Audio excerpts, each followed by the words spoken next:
Nora-Jane will be reading from Ithaca.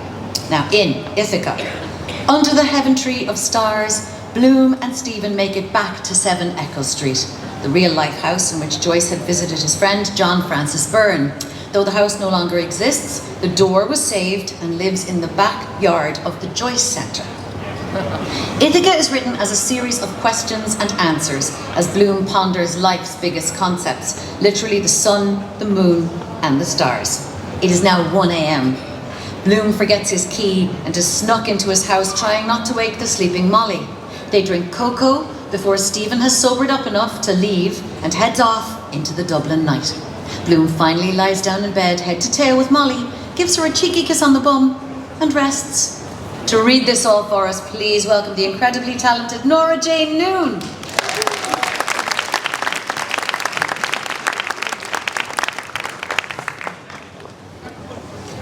What spectacle confronted them when they, first the host, then the guest, emerged silently, doubly dark from obscurity, by a passage from the rear of the house into the penumbra of the garden.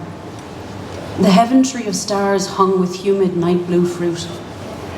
With what meditations did Bloom accompany his demonstration to his companion of various constellations?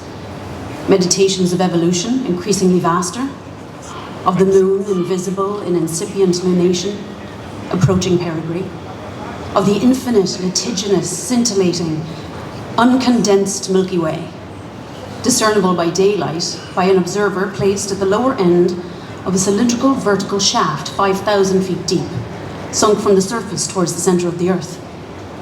Of Sirius, Alpha and Canis Major, 10 light years, 57 trillion miles distant, and in volume 900 times the dimension of our planet.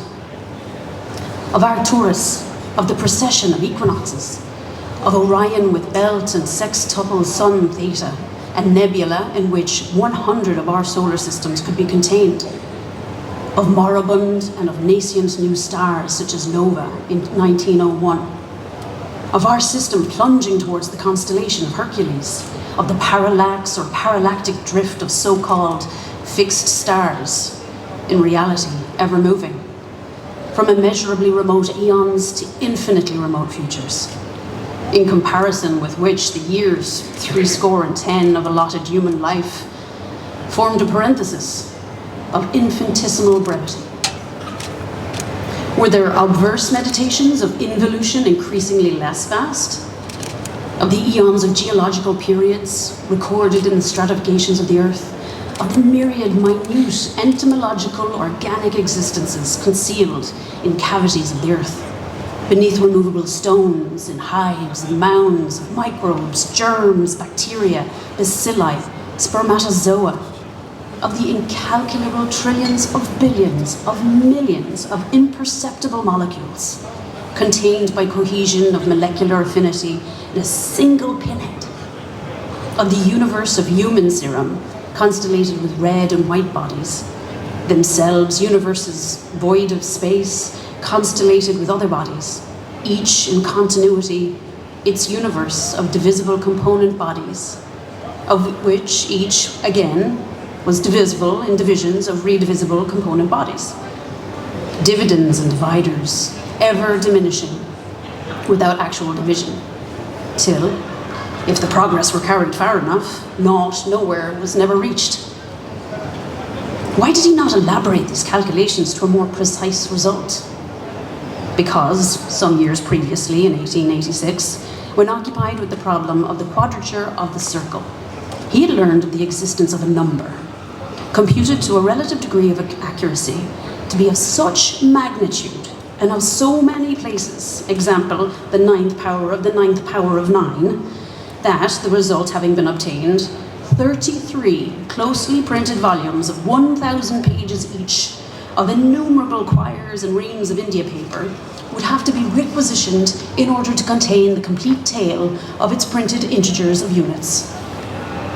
Tens, hundreds, thousands, tens of thousands, hundreds of thousands, millions, tens of millions, hundreds of millions, billions. The nucleus of the nebula of every digit of every series containing succinctly the potentiality of being raised to the utmost kinetic elaboration of any power, of any of its powers. Did he find the problem of inhabitability of the planets and their satellites by a race, given in species, and of possible social moral redemption of said race by a redeemer, easier of a solution? Of a different order of difficulty, conscious that the human organism, normally capable of sustaining an atmospheric pressure of 19 tons, when elevated to a considerable altitude in the terrestrial atmosphere, suffered with arithmetical progression of intensity. According as the line of demarcation between troposphere and stratosphere was approximated from nasal hemorrhage, impeded respiration, and vertigo, which could not, when proposing this problem for solution, he had conjectured as a working hypothesis, which could not be proved impossible, that a more adaptable and differently anatomically constructed race of beings might subsist otherwise under Martian, Mercurial, Veneral, Jovian, Saturnian, Neptunian, or Uranian sufficient and equivalent conditions. Though an apogee in humanity of beings created in varying forms with finite differences resulting similar to the whole and one another, would probably there, as here, remain inalterably and inalienably attached to vanities of vanities, and all that is vanity.